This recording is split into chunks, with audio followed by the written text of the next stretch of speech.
In this lecture, we will see how we can use pipes to communicate between processes, and this falls under the category of message passing. So this is one more variation of message passing using the kernel, and this one is called pipes, and they are essentially a channel that allowed the two processes to communicate. And whenever we establish a pipe, and it is like a file, but it's not really a file, and we'll talk about that in a few minutes. But it's a channel, and there are a lot of issues that should be answered when we think about a channel between two processes. So, for example, is the communication unidirectional or bidirectional? Well, that would depend on what type of pipe that is.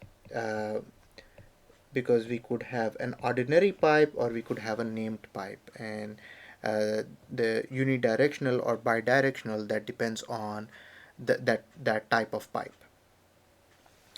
And the next question here is, or the next issue to address is, in the case of two-way communication, is it going to be half duplex or full duplex? Half duplex essentially means that it is both the processes, even though it is bidirectional communication. So two-way communication is pointing to the fact that it is bidirectional communication. But even in bidirectional, you could have half duplex or full duplex, meaning um, in the half duplex, only one process can send information to the other process. Both of them cannot do the sending at the same time. So in full duplex, both processes can communicate at the same time. So that's the difference between half and full duplex. And another issue that we need to address in pipes. So we can have a full duplex going on provided we have enough processors, and if we can use fork in a smart way, we can establish a full duplex bidirectional channel. The next issue is, should there be a very strict relationship between the communicating processes? So, for example, should the two processes that are communicating, should they belong to a parent-child relationship or not? Well, again, this depends on the type of the pipe that we are going to have between the two. The next question is, can the pipes be used over a network? Again, that depends on the type of the pipe again. So we are talking about two types, ordinary and named pipes. Ordinary pipes are inaccessible from outside the process that created it. Typically, a parent process creates a pipe and uses it to communicate with a child process that it created. So that's an ordinary pipe, and we'll see a few examples of that. And then the more useful is the named pipes, which can be accessed without a strict parent-child relationship. And we'll take a few look at some examples in named pipes as well. Okay, so let's move on and take a look at ordinary pipes. Ordinary pipes allow communication in standard producer consumer style, which means they are going to be unidirectional, so that can only go from P to C, from producer to consumer. um, is going to be unidirectional, and ordinary pipes are actually temporary. They do not last forever, and we'll see an example where all the processes start and end at about the same time as the pipes. And in this, the producer writes to one end, and we are calling that the right end of the pipe or the pipe buffer. So we can call this pipe or pipe buffer. And let's see, there is going to be a right end, and let's try to identify that in the picture that is given. And the consumer reads from the other end, which is the read end of the pipe. So as we can see in the figure over here, there is this pipe, which is the channel between two communicating processes, and those processes are highlighted over here as parent and child, and they are able to read and write to each other using the pipe. And we see a few file descriptors over here, fd0, fd1, fd0 and fd1 here, which are going to be useful in reading or writing to the pipe. fd0, file descriptor 0 is for reading, and file descriptor 1 is useful for writing to the pipe. So as you can see, one process writes to the pipe and the other process reads from the other end, or using the file descriptor, and that's how we are going to communicate between the two processes. So let's try to identify the write end and the read end. And as I can see here, the parent, the file descriptor 0 is going to this end for reading, and the child file descriptor 0 is also going to that end. So basically we can conclude that that is going to be our reading end, and the other one of course should be our writing end. So we can highlight that as well, because they both talk to the parent and the child using the file descriptor 1 for write and 0 for read. And we'll talk more about the file descriptors and how we can use that in a code in just a bit. The ordinary pipes require a parent-child relationship between the communicating processes that are described in this figure, using the file descriptors, pipe or pipe buffer being the channel between them.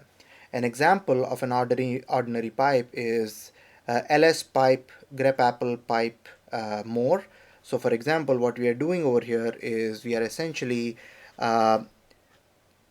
taking the standard output of ls. So ls is going to list out all the contents of a working directory, the current working directory, by writing the results to standard output. It may be the output screen, for example.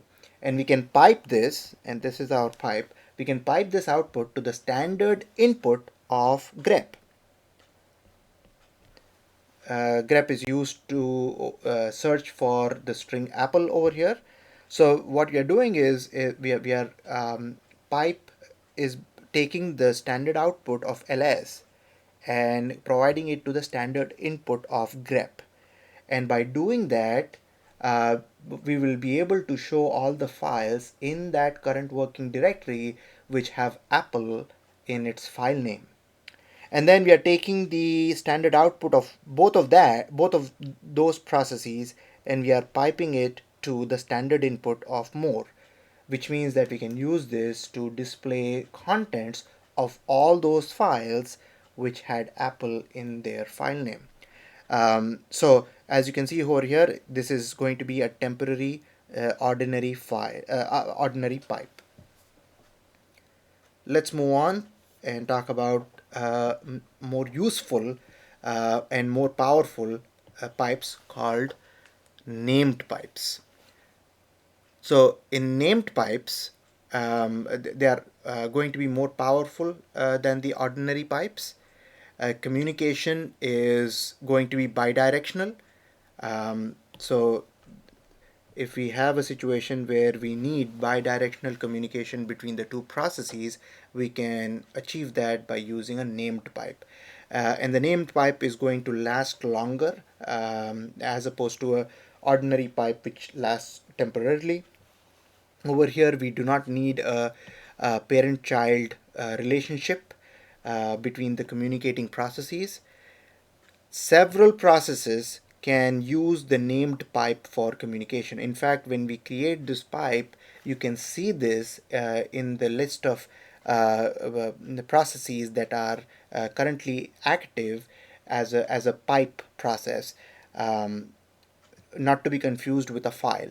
Now, the only difference between a file and a pipe is that a file, even though we can use a file to write and read, so for example, one process could write to the file and the other process could read from the file, the problem with that is the file will reside on a slow memory, a hard disk, for example. So we are going to lose a lot of time communicating between processes if we have to use it as a file. But instead, if we use pipe, then we don't have to wait that long.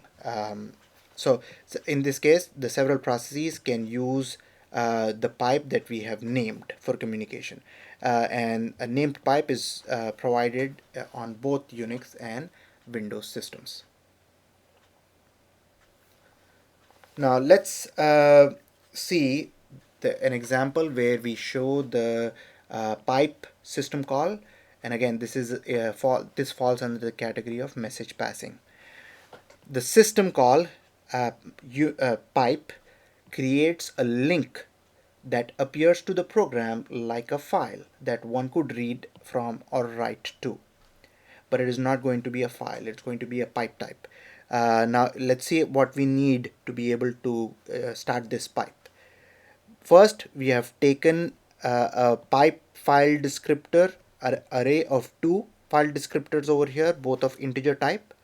Then we have initiated a system call called pipe with that pipe fd as the argument. So this pipe system call is going to return 2 file descriptors.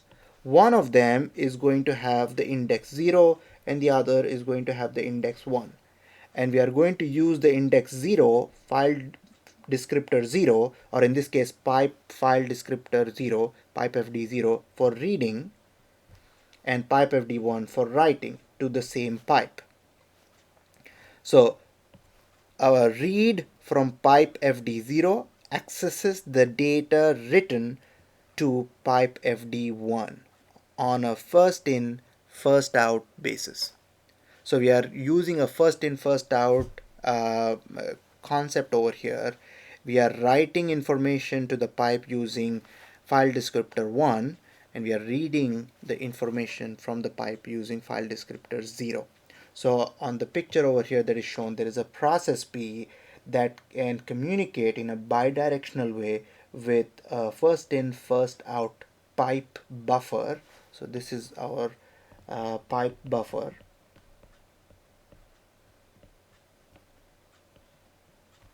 And as you can see, to read information from this is the read. To read information from the pipe buffer, we are using a file descriptor 0, and to write we are using file descriptor 1 from the same process P.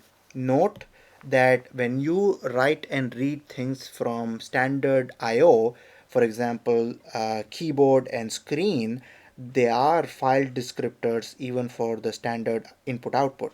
So for example, for standard input the file descriptor is 0, and the standard output like a monitor or a screen, the file descriptor is 1. So that's how we are going to initiate that pipe, and that's how we use the file descriptors, 2 of them at least, to be able to read and write to a pipe buffer. Next, we are going to look at an example that allows us to create a one-way pipe from a parent to a child, and we'll see if we can pass some strings between the parent and the child by setting up this one-way pipe. So we are going to go into the main process over here. We are going to declare that fork value child PID, they are of integer type. Then we have a array of 2 file descriptors over here, followed by pipe value. Then we have 100 element buffer of character type, and then we have n bytes as another character type. The first thing that we are doing is setting up the pipe before we fork. So we are trying to create a parent and child processes, but before we do that, we are going to make this pipe. So the picture you can see over here, process P or parent create and interacting with the first in first out pipe buffer using the 0 and 1 file descriptor for reading and writing respectively. So what we are doing is we are first initiating that system called pipe with pipe fd as its argument, and if it happens to be less than 0, which means that the return of this pipe system call, if it is going to be less than 0, then obviously that means that there is an error, and we are going to say couldn't open the pipe in this case, and we are going to exit out unsuccessfully. So that's how we are going to set up the pipe and check whether there was a successful creation of the pipe or not. So pipe is going to return the two file descriptors fd0, fd1, which are going to be open for reading and writing to the pipe buffer based on the first in first out basis respectively. Now next, let us see if we can use fork system call to have a parent and a child process. So in the diagram over here, we have a parent P process and we have a child process C, and in the middle we have the pipe buffer based on the first in first out. The first statement over here is fork value, which is the return value of the fork statement, equals fork. So that means right at this time we are going to have a child process that is going to add on the return value of the fork system call inside the child is going to be 0. In the parent it is going to be the process ID of the child, like we discussed in the previous lecture. Now the first thing that we are going to do is we are going to check whether the fork value or the return value of the fork system call is say -1. It can be only positive, right? So 0 or higher for the successful creation. So if it is -1, we are going to say couldn't execute the fork, and we are going to exit out unsuccessfully. Else, we are going to now verify